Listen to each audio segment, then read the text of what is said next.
ce n'était pas un secteur particulier. Tous les secteurs de l'économie tunisienne gérés par l'État étaient de la même manière. Les politiques suivies étaient toujours la continuité des politiques coloniales, mais sous la direction de l'État tunisien, avec, bien entendu, une participation très importante des fonctionnaires, et puis surtout avec les méthodes de l'État autoritaire qui venait d'être créé en Tunisie. Bon, je reviendrai là-dessus tout à l'heure, mais devant l'impossibilité de s'exprimer, impossibilité qui avait été aggravée depuis 1963 à la suite de l'interdiction de toute parole indépendante du Néo des Sourds, après le procès de ceux qui voulaient faire un coup d'État contre Bourguiba, il ne restait plus à ceux qui voulaient exercer leur liberté d'opinion et d'expression que l'action clandestine. C'est cette action clandestine que le pouvoir va s'efforcer d'empêcher par tous les moyens, en particulier celle de l'organisation de notre groupe Perspective, dont j'étais un dirigeant. À ce titre, j'ai subi bien sûr tous les effets de la répression. Je ne m'attarderai pas sur la manière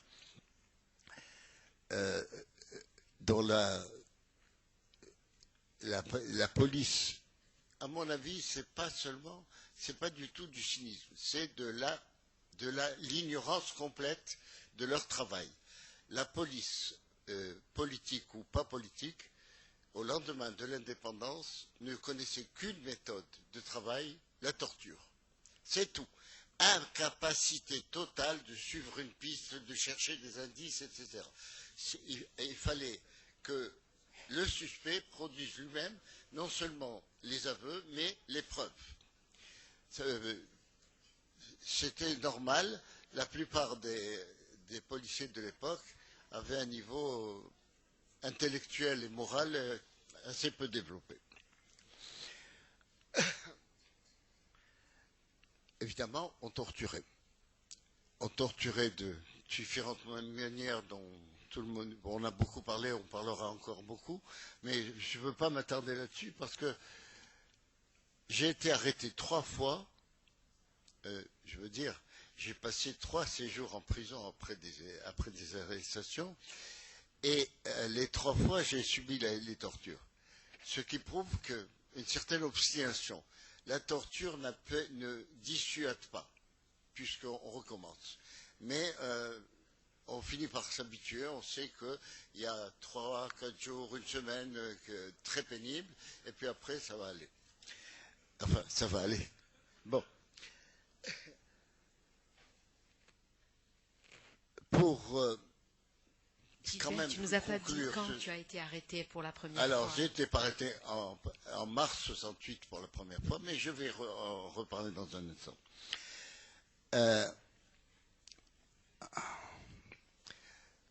Bien entendu, je ne veux pas innocenter les tortionnaires et tous ceux qui sont responsables de la répression et des formes précises de cette répression. J'espère que ceux qui sont encore vivants, ceux qui concernent ceux que j'ai connus, ceux qui sont encore vivants finiront par répondre de leurs actes devant la justice, au moins devant la justice transitionnelle, ce qui permet de penser qu'on ne les torturera pas pour qu'ils les fassent avouer. À propos des tortionnaires, je voudrais vous dire justement quelques mots parce que ces tortionnaires, c'était des fonctionnaires ordinaires de la police, mais qui avaient été sélectionnés dans le seul but de torturer, de menacer les détenus. Ils ne savaient même pas ce qu'il fallait leur faire avouer. Plusieurs fois, un type est en train de vous frapper avec une matraque, et puis vous lui disiez, et vous disiez parle, mais de quoi tu veux que je parle? Alors il se tournait vers son chef et disait ce qu'il t'a demandé lui. Un jour, après une séance de ressemblage, c'est-à-dire de tabassage sur la plante des pieds.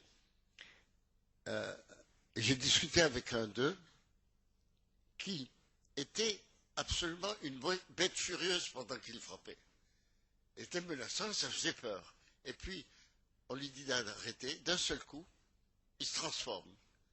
La bête menaçante devient un homme très gentil, aimable, en train de vous passer de l'eau sur vos pieds pour éviter que ça enfle trop, de vous masser les poignets qui étaient liés par des cordes, de vous offrir une cigarette, de vous apporter un sandwich, un Coca-Cola, et de vous dire, moi, c'est pas de ma faute, Robsti.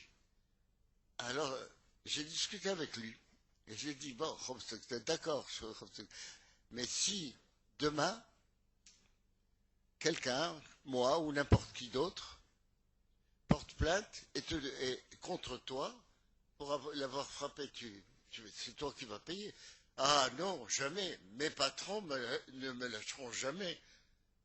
J'essaie de le convaincre qu'il allait tôt ou tard payer tout seul. En 91, à la suite des tortures atroces qui avaient été faites aux islamistes emprisonnés, 5 d'entre les tortionnaires ont été mis comme bouc émissaire pour dire voilà, bon, on n'a pas tué, c'est pas vrai, il n'y a pas eu de mort, vous mentez, mais vous, Madame Ben Cédrine, qui avez dénoncé les morts qui sont sous la torture, vous mentez, mais il y a eu effectivement quelques abus. Voilà, les gens. Mon ami tortionnaire était parmi ceux-là. Il a été condamné à 5 ans de travaux forcés dont il a passé 3 à Borgeroni. Malheureusement pour lui, c'était à la même période où justement les islamistes étaient aussi à Borgeroni et les droits communs qui étaient bien renseignés savaient ce que c'était. Il n'a pas eu un séjour tellement agréable qu'il est mort 3 mois après sa libération. J'ai pas eu l'occasion de le voir pour lui demander ce qu'il pensait de ses chefs qu'il avait couverts. Donc en mars 68, nous sommes arrêtés et interrogés. Nous passons devant le juge d'instruction entre avril et mai. Le 1er juillet ou le 5 juillet, je ne sais plus, est créée la Cour de sûreté de l'État. Et, au mépris de toutes les règles de procédure, on nous fait passer devant la Cour de sûreté de l'État. Très simplement, le même juge d'instruction qui nous a interrogés nous reçoit, mais en tant que juge d'instruction auprès de la Cour de sûreté de l'État, et nous fait signer une déclaration qui est la copie de celle qu'on avait faite au premier interrogatoire. La Cour est composée de 3 magistrats, ce qui est très bien, et de 2 députés, ce qui commence à poser des questions. Parce qu'on est en Tunisie et on a un parti unique, et les 2 députés sont naturellement 2 députés d'historiens. Alors, où est la justice quand le parti au pouvoir juge les opposants? Bon. Il y avait beaucoup de règles exceptionnelles, discriminatoires. En particulier, pendant le procès, on a été entendu ce qui est encore une aberration. Les condamnés de la Cour de sûreté de l'État peuvent être arrêtés n'importe quand en cas de trouble sur la voie publique. Le trouble sur la voie publique, n'importe quoi. Il y a une voiture qui rentre dans une autre voiture, un attroupement, c'est un trouble sur la voie publique. Et les garanties que les citoyens ont par rapport à la perquisition, à l'arrestation, aux horaires, etc., ne tiennent plus. Donc, un type qui a été condamné une fois par la Cour de sûreté de l'État est un prisonnier en sursis.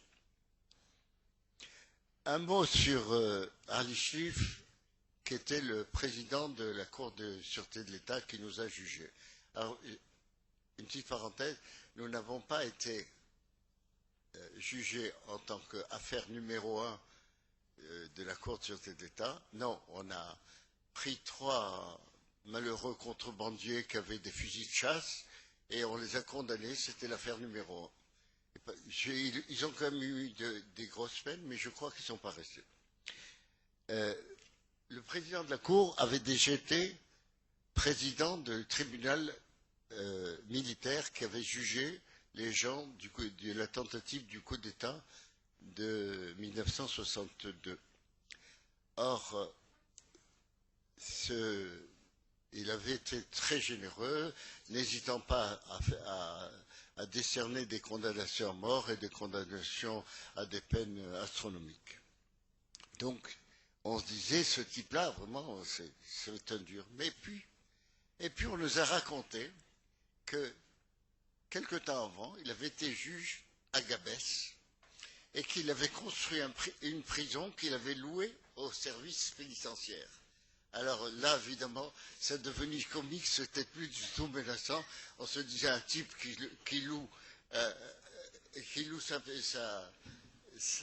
prison et qui est capable de la remplir en cas de besoin, c'est vraiment pas un type dangereux, enfin, il fait pas peur. Après notre condamnation, on a été condamné au bagne de Borgelumi et isolé des droits communs. Nous sommes restés 6 mois sans rien. Rien. Ni visite, ni lettre, ni mandat, ni supplément de cantine, ni cigarette, rien. Nous fumions des mégots jetés par les gardiens quand ils passaient au-dessus des chambrées. On reprenait tous ces mégots, on roulait ça dans du papier. Enfin, c'était à la fois très dur, mais en même temps, c'était un plaisir de trouver à chaque fois des solutions inattendues. Par exemple, Achille Bellanouna et moi, nous avons découvert les possibilités des infusions de menthe. Il y avait quelques brins de menthe qui poussaient miraculeusement près de chez nous. On les prenait, on a fait des infusions. Pendant quelques jours, c'était bien. On n'a pas cessé de lutter pour nos droits. Dès qu'on rentrait dans une prison, immédiatement, on présentait nos revendications et on se battait pour ces revendications. Au bout d'un certain temps, on obtenait des choses, mais toujours très précaires, toujours susceptibles d'être remises en question, on recommençait ainsi.